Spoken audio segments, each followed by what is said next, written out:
Hello दोस्तों, कैसे आप दोस्तों। आज से हम साइंस एंड टेक्नोलॉजी जो पार्ट 1 हमारा है उसमें से हम चैप्टर 1 स्टार्ट करने वाले हैं। चैप्टर 1 है ग्रेविटेशन, क्लास 10 का है। ठीक है, आज हम क्या करने वाले हैं तो इसके textbook question and answer करने वाले हैं। If you are new to my channel, हमारे चैनल को लाइक कीजिए, शेयर कीजिए, सब्सक्राइब भी कीजिए।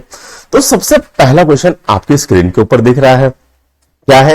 Study the entries in the following table and rewrite them putting the corrected item in a single row. अब हमें क्या करना है, इसकी स्टडी करना है। जैसे एक कॉलम में मास दिया है, एक कॉलम में यूनिट दिया है, एक कॉलम में यूनिट दिया है, एक कॉलम में क्वांटिटी दी है और एक में उसका डिस्क्रिप्शन दिया है क्या होता है एक्चुअली। ठीक है, तो यहां पर क्या है, सबसे पहले मास का यूनिट क्या होता है? किलोग्राम। और इसका मेजर ये क्या होता है, डेफिनेशन अगर बात करें तो मेजर ऑफ इनर्शिया। मास क्या होता है? इनर्शिया गिनने का एक साधन होता है। दूसरा है बेटा वेट का यूनिट है न्यूटन और वेट डिपेंड होता है आपकी हाइट के ऊपर। तीसरा होता है एक्सेलरेशन ड्यू टू ग्रेविटी, इसका यूनिट होता है मीटर पर सेकंड स्क्वायर। और ये होता है zero eight the centre of अर्थ। जो एक्सेलरेशन ड्यू टू ग्रेविटी होते हैं जी, ये क्या होते हैं? जीरो सेंटर के अर्थ के सेंटर में होते हैं। चौथा होता है ग्रेविटेशनल कांस्टेंट, कैपिटल जी, उसका यूनिट होता है Newton metre square per kilogram square. और ये क्या होता है? Same in the entire universe, तो पूरे के पूरे ब्रह्मांड में ये सेम होता है। तो दोस्तों दूसरा क्वेश्चन आपकी स्क्रीन के ऊपर है, क्या कह रहा है question? Difference between mass and weight. तो मास और वेट के बीच का डिफरेंस हमें बताना है। उसके बाद पूछा है, will mass and weight of an object on the earth be same as their values on the Mars. तो मास की और वेट की वैल्यू अर्थ पे जो होगी, क्या मार्स पे भी वही होगी? यह हमको पूछा है और उसका रीजन बताना है। तो हाँ, यहां पर आएगा, mass of an object will be the same on the earth and Mars.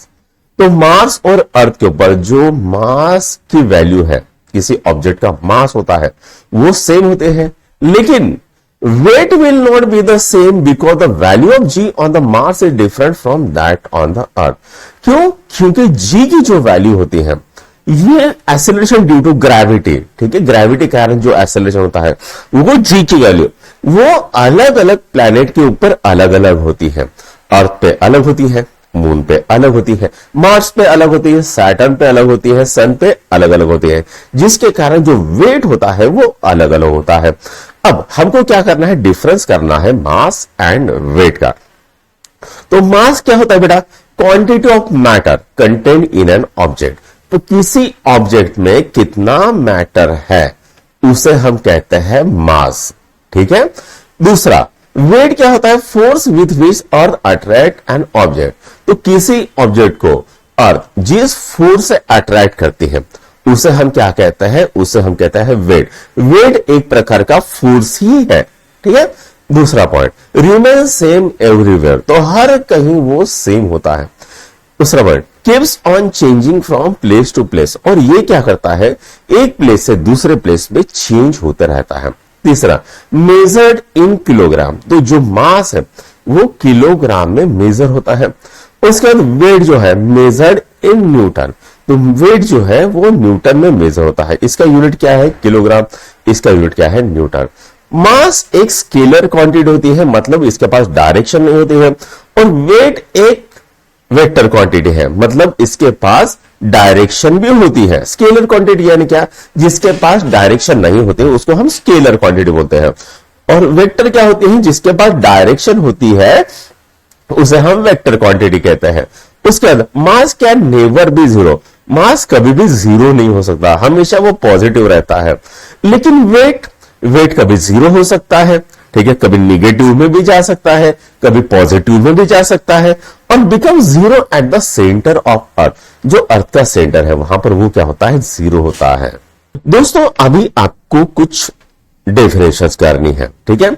यहां पर है क्वेश्चन 2B, क्या पूछा जा रहा है? What are free falls, acceleration due to gravity, escape velocity and centripetal force. तो एक एक हम इसको करेंगे। तो सबसे पहले हम देखते हैं फ्री फॉल यानी क्या होता है। Whenever an object moves under the influence of force of gravity alone, it is said to be falling freely।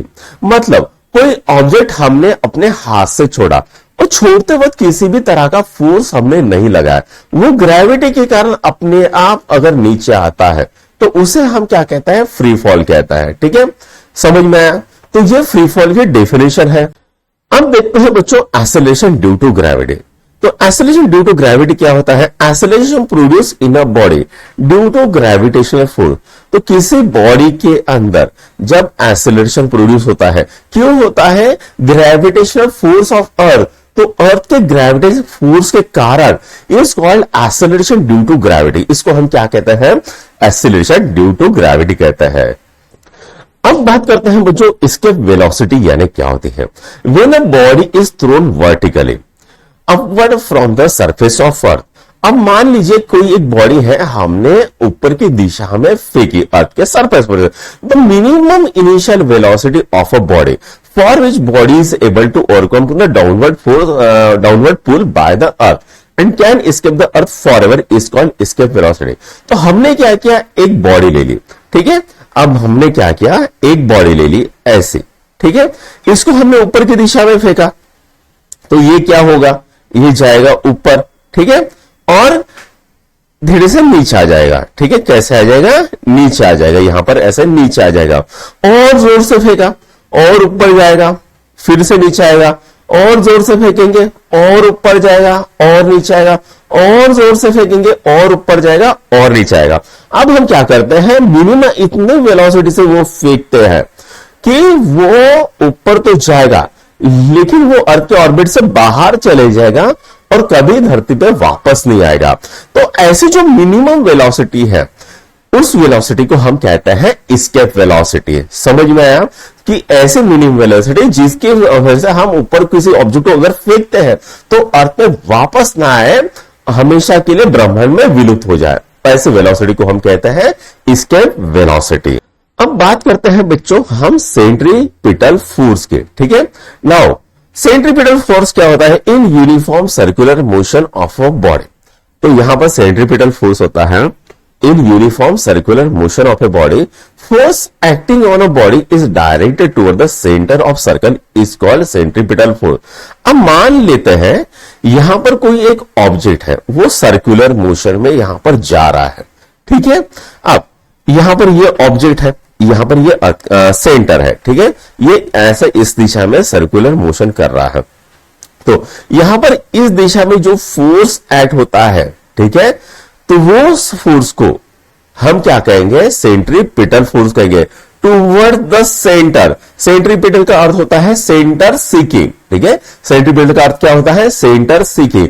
तो मान लो कोई ऑब्जेक्ट अगर यूनिफॉर्म सर्कुलर मोशन कर रहा है तो जो फोर्स उसे अंदर की तरफ खींचता है उस फोर्स को हम कहते हैं सेंट्रीपिटल फोर्स, अंदर की तरफ यानी सर्कल के सेंटर की तरफ। ठीक, तो दोस्तों अभी आपकी स्क्रीन के ऊपर क्वेश्चन नंबर 2C दिख रहा है। आइए देखते हैं क्या कह रहा है question. Write the 3 laws given by Kepler. जो केपलर भैया ने हमको 3 लॉ दिए थे उसको हमें बताना है।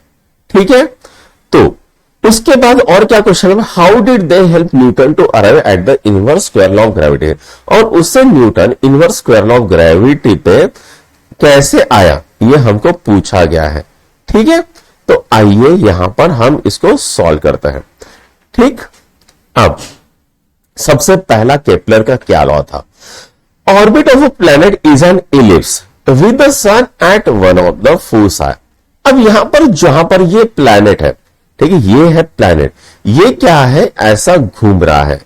ठीक है, अब यहां पर कहां पर है? सन, ये कहां पर घूम रहा है? सन के अराउंडिंग घूम रहा है। और ये जो घूम रहा है भ्रमण कक्षा, इसको हम क्या कहते हैं? ऑर्बिट। अब ये ऑर्बिट कैसा है? ऑर्बिट का शेप कैसा है? इलिप्टिकल है, अंडाकृति है, सर्कुलर नहीं है उसमें। अब यहां पर जो इलिप्स होता है उसमें ही होता है फोकस। ये एक हो गया फोकस, 2 हो गया, 2 हो गया, तो उसको बोलेंगे फोसाई। ठीक है, नाउ अब ये जो सन है वो एक फोसाई पे है, ऐसा कहा गया है। तो ये है केपलर का पहला लॉ। अब बात करते हैं बच्चों केपलर के सेकंड लॉ की। केपलर का सेकंड लॉ क्या कहता है? The line join the planet and the sun sweeps equal area in equal interval of time. अब यहां पर एक वर्ड है बेटा, equal area and in equal interval of time. इसका क्या मतलब होता है? जैसे मान लेते हैं यहां पर ये है आपका इसको नाम दे देंगे जी, ठीक है, ये है सन, ये है प्लैनेट। अब यहां से प्लैनेट निकला जी पोजीशन से बी पोजीशन पे, मान लेते हैं गिवन टाइम है 10 डेज, ठीक है, ये मान लेते हैं 10 डेज। तो 10 डेज में यहां से वो यहां पर गया, तो यहां पर जब गया तो यहां पर कुछ उसने एरिया स्वीप किया होगा, ठीक है।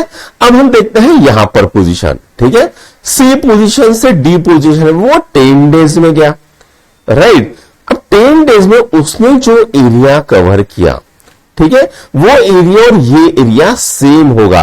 इस एरिया को नाम देते हैं A1 और इस एरिया को नाम देते हैं A2।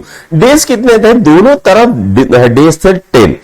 तो 10 डेज में ये जो एरिया कवर होगा A1 ये इक्वल टू रहेगा A2 के, और मान लेते हैं E से F जाने के लिए भी उसको 10 डेज ही लगे, ठीक है। तो यहां पर उसने जो एरिया स्वीप किया, झाड़ू लगाया, तो वो जो एरिया है A3 वो सेम रहेगा, यानी 10 डेज में उसने A1 एरिया कवर किया, 10 डेज में उसने A2 एरिया कवर किया, और 10 डेज में उसने A3 एरिया कवर किया। तो ये A1 is equal to A2 is equal to A3 हो जाएगा, A1 is equal to A2 is equal to A3 हो जाएगा, ठीक है, समझ में आया। अब बात करते हैं केपलर के तीसरे लॉ के। तो केपलर भैया का तीसरा लॉ क्या कह रहा है? Square of the period of revolution of planet around the sun directly proportional to the cube of the mean distance of the planet from the sun. अब इसका मतलब क्या होता है? T square is directly proportional to are cube. ये हो गया। अब इसको समझते हैं क्या होता है, ठीक है। अब सबसे पहला पॉइंट क्या है बेटा? सबसे पहला पॉइंट है square of the period of revolution of planet around the sun. अब मान लेते हैं हमारा ई पोजीशन पे इनिशियल प्लैनेट था, अब वो ऐसा घूम के वापस ई पे आ गया, मतलब उसने एक रिवॉल्यूशन कंप्लीट किया, बराबर है ना।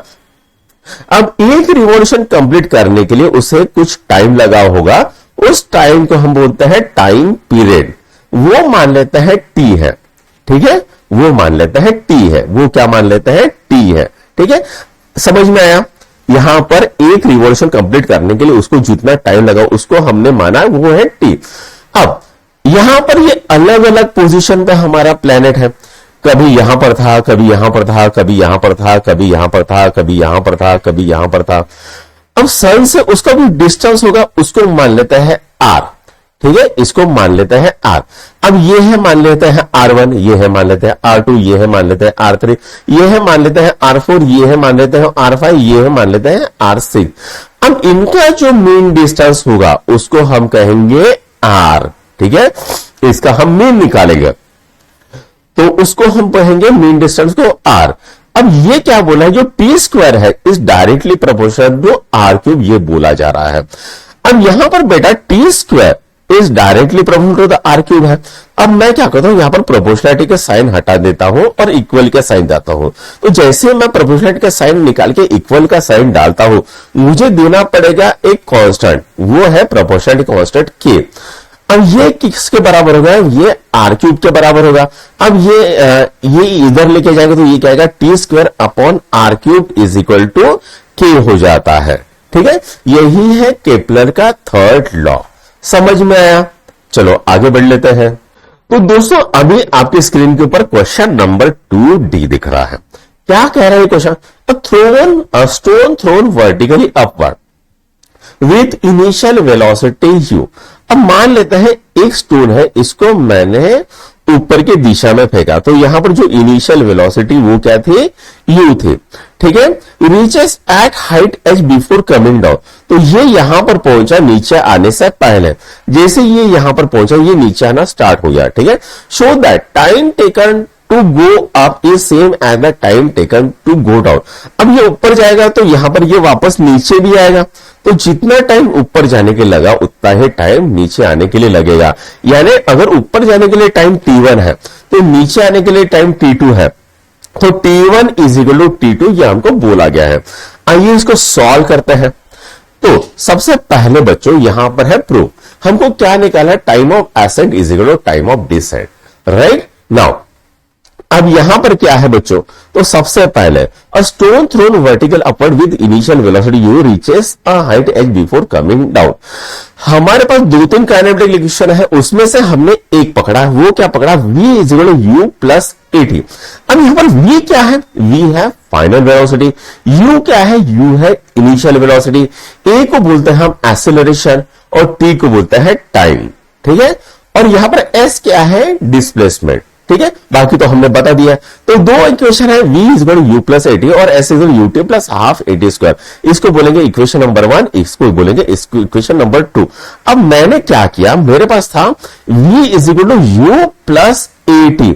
अब मैंने क्या किया, ये एटी को इधर लेके गया तो ये आएगा v minus a t is equal to u हो गया है बेटा, v minus a t is equal to u।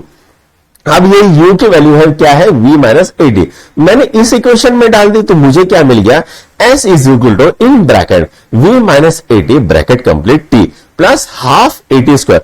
अब मैंने इसको सिंप्लीफाई किया तो ये v इसके साथ मल्टीप्लाई हो गया vt माइनस एटी स्क्वायर, ये हो गया प्लस हाफ एटी स्क्वायर। अब vt minus eighty square plus half a t square, ठीक है, तो vt और यहां पर क्या आ गया minus half A T square, ये हो गया, ठीक है।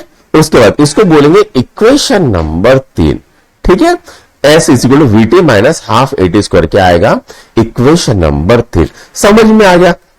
अब ये हमें क्या मिल गया, जनरल इक्वेशन मिल गया। अब हम क्या करेंगे, यहां पर अपवर्ड के लिए और डाउनवर्ड के लिए हम इसको निकालते हैं। तो यहां पर जब ये ऊपर जाएगा तो यहां पर डिस्प्लेसमेंट क्या होगा, h हो जाएगा, टाइम मान लेते हैं t1 लग रहा है और वेलोसिटी है 0, फाइनल वेलोसिटी है 0, यानी इनिशियल वेलोसिटी उसकी u थी, जैसे यहां पर ऊपर जाएगा तो यहां पर वेलोसिटी 0 हो जाएगी, जिसके कारण हम क्या करेंगे, यहां पर इसको हम कहां गया रे, हाँ सॉरी, ठीक है, तो यहां पर क्या करेंगे हम, इसको वेलोसिटी हो जाएगी इसकी 0, ठीक है, और ए क्या हो जाएगा, एक्सेलरेशन हो गया माइनस जी। क्यों हो जाएगा बेटा, क्योंकि एक्सेलरेशन ड्यू टू ग्रेविटी तो नीचे की साइड में है और यह हमारा ऑब्जेक्ट ऊपर की साइड में जा रहा है, यानी दोनों डायरेक्शन चेंज हो गए, मतलब ए इज इक्वल टू माइनस जी लिखा। और ये रिटार्डेशन भी है बेटा, क्योंकि धीरे धीरे इसकी स्पीड कम होती जा रही। तो फ्रॉम इक्वेशन नंबर 3, तो h is equal to 0 minus half in bracket minus g t one square, तो यहां पर क्या आएगा, h is half ji t one square, चौथा इक्वेशन इसको हम बोलेंगे, ठीक है, ये हमको चौथा इक्वेशन हो गया।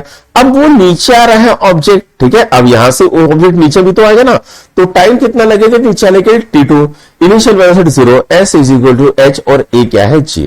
अब सेकंड इक्वेशन से, अब इसके अंदर सेकंड इक्वेशन में अगर हम इसको डालेंगे यहां पर, तो ये क्या हो जाएगा, ये सब वैल्यू यहां पर डालेंगे तो ये हमें क्या मिलेगा, h is half G T two square मिल जाएगा, ठीक है। इनिशियल वेलोसिटी हमने क्या लिखे, यहां पर 0 लिख दिया, ठीक है, ये 0 आ गया, और यहां पर हाफ a की जगह पे g T two square, t की जगह टी टू स्क्वायर, ये हो गया, ठीक है। अब यहां पर देखो इक्वेशन नंबर 4 और इक्वेशन नंबर 5, तो ये क्या आएगा, t1 square is equal to t two square हो जाएगा, तो दोनों को अंडर रूट करेंगे तो क्या आएगा, t1 is equal to t2 हो जाएगा। तो सिर्फ t1 एंड t2 और पॉजिटिव है, जिसके कारण ये t1 is equal to t2 हो गया। तो यहां पर ये क्वेश्चन सॉल्व हो गया, इसको नोट डाउन करो।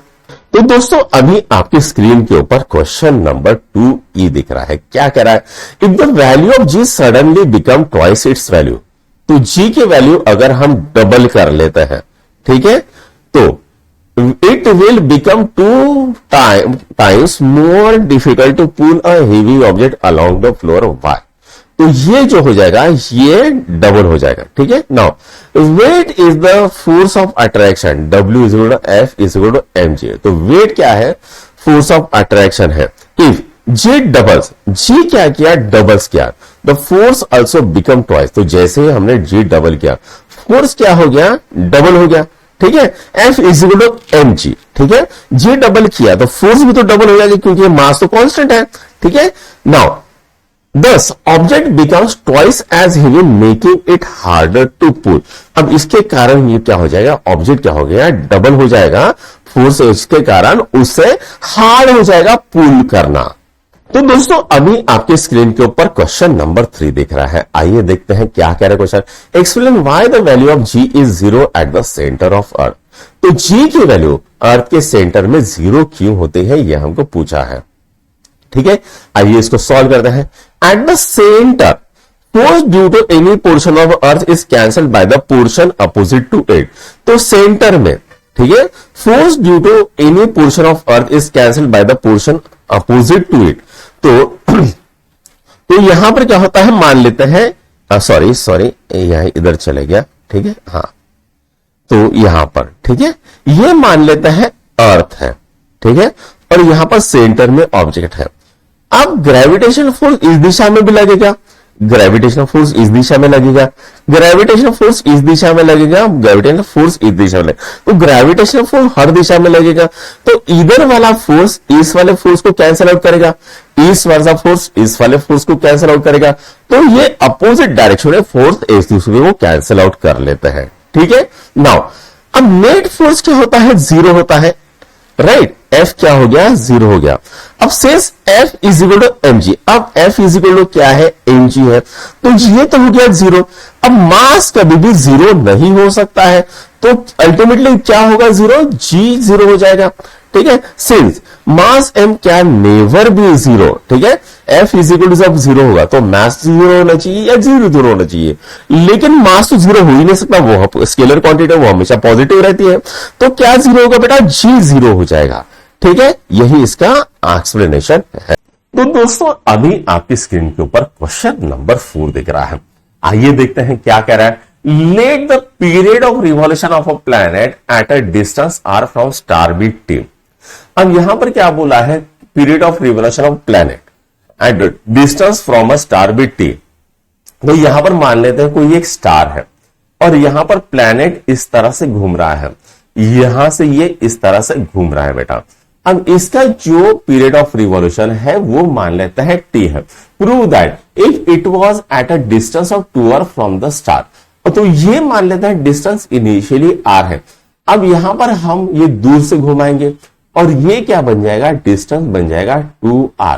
तो ये जो टाइम पीरियड होगा वो रूट t होना चाहिए, हमको बोला गया है। तो आइए इसको हम सॉल्व करते हैं। तो सबसे पहले बच्चों, if distance become 2r, prove that period become root 8t, ये होना चाहिए, ये हमको बोला गया है। अब बेटा यहां पर केपलर का थर्ड लॉ क्या कहता है, T square is directly proportional to are cube, ये बोलता है, इसको हमने नाम दिया इक्वेशन नंबर 1।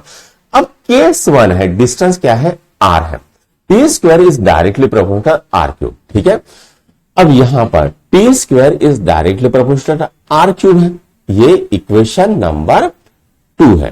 ठीक है, पहला जब डिस्टेंस r था तो ये छोटे r की जगह पे हमने क्या लिखा, बड़ा r लिख दिया। अब हम क्या करेंगे, डिस्टेंस 2r कर देंगे, तो t1 square is directly proportional to r की जगह पे हम क्या करेंगे, 2r कर देंगे और होल क्यूब कर देंगे। अब 2 का होल क्यूब क्या होता है, 8 होता है, और इसको नाम दिया t1 स्क्वायर कर दिया। ठीक है, तो ये क्या हो गया, t1 square is directly proportional to 8r cube. अब यहां पर इसको नाम दिया हमने इक्वेशन नंबर 2। अब दिस डिवाइड बाय दिस कर देंगे तो ये क्या है, t1 square by t square हो जाएगा, और ये क्या हो जाएगा, 8r cube divided by r cube हो जाएगा। तो यहां पर r क्यूब ने r क्यूब को मारा, यहां पर बच गया 8। तो ये क्या होता है बेटा, t1 square upon t square is equal to 8 हो गया।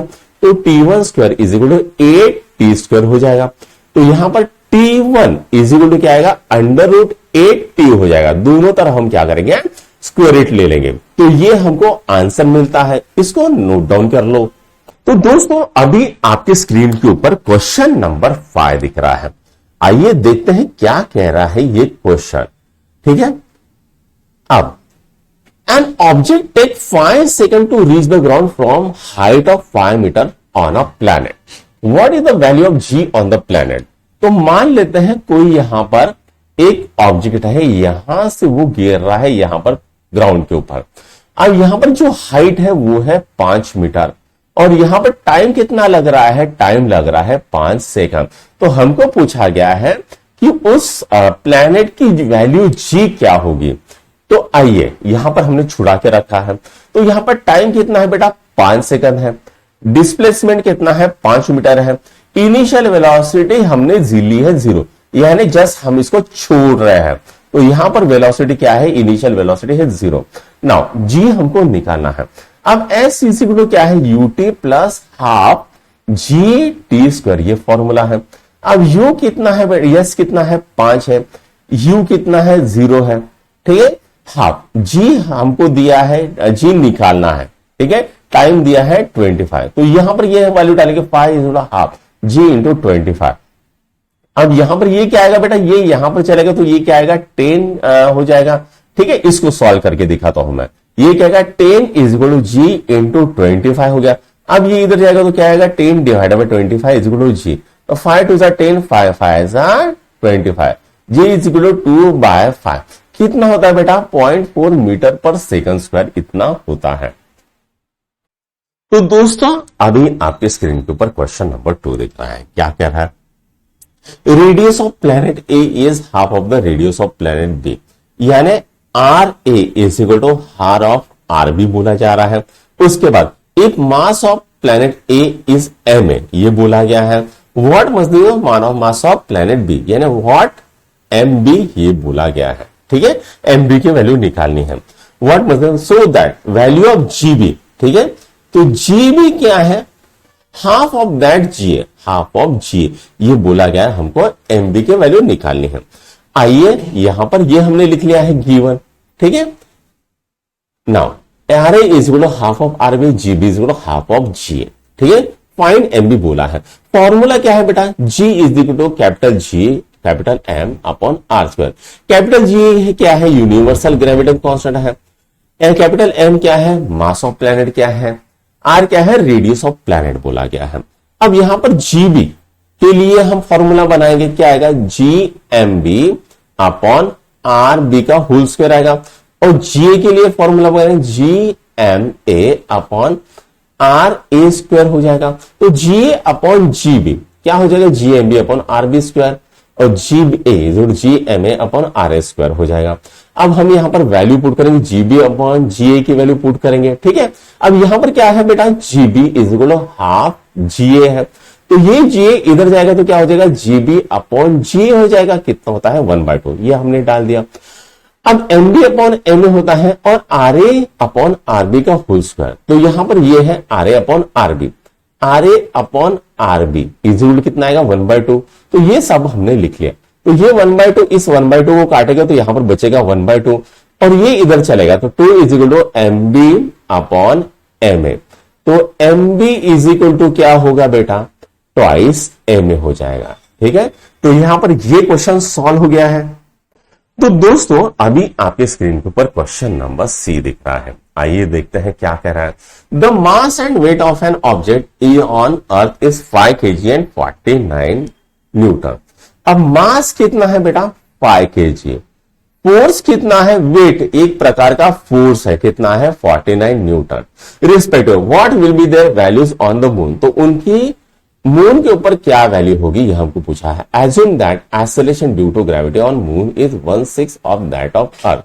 अब यहां पर क्या बोला है, acceleration due to gravity on moon यानी G of moon is equal to 1/6 of G of earth, ऐसा बोला गया है, ठीक है। तो आइए इसको सॉल्व करते हैं बच्चों।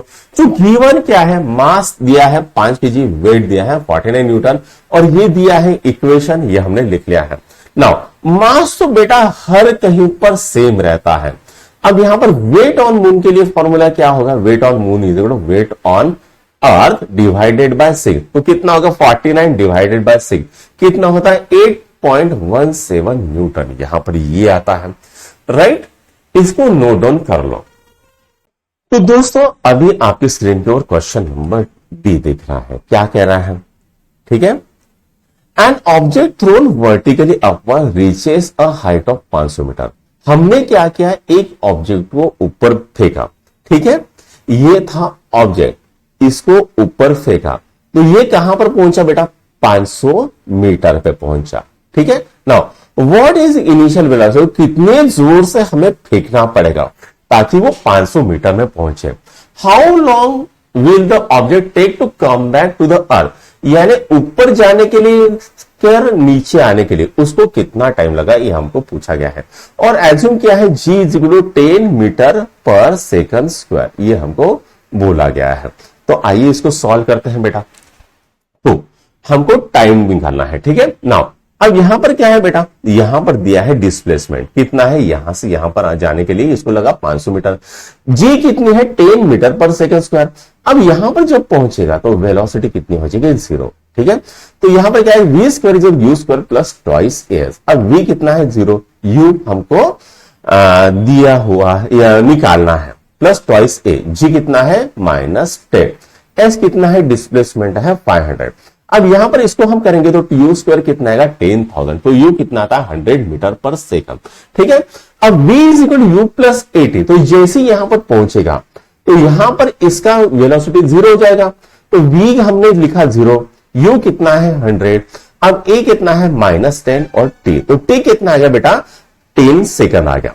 अब ऊपर जाने के लिए 10 सेकंड लग गया, तो नीचे आने के लिए उतना ही लगेगा 10 सेकंड। तो यहां जब फेंकेंगे तो यहां पर जाके ये वापस आएगा, तो 10 + 10 कितना लगेगा, 20 सेकंड लगने वाला है। तो यहां पर ई वाला क्वेश्चन है, a ball falls off a table. तो क्या हुआ, बॉल टेबल से गया, reaches the ground in 1 second. तो टाइम कितना लग गया, 1 सेकंड लग गया। तो टेबल था, टेबल से बॉल गिर गए। Assuming G is equal to 10 metre per second, calculate the speed on reaching the ground. तो कितनी स्पीड से वो गिरेगा, जब ग्राउंड पे गिरेगा तो कितनी स्पीड से गिरेगा, हाइट ऑफ टेबल, ये हमको पूछा है। तो यहां पर बेटा ये टेबल है, यहां पर ये यहां से गिरा, तो जब ये मान लेता है ग्राउंड है, तो ग्राउंड पे जब पहुंचेगा तो उसकी वेलोसिटी कितनी होगी, और यहां पर हमको हाइट निकालनी है, कितने हाइट का टेबल रहेगा, ठीक है ना। अब यहां पर टाइम कितना है बेटा, 1 सेकंड जी दिया है।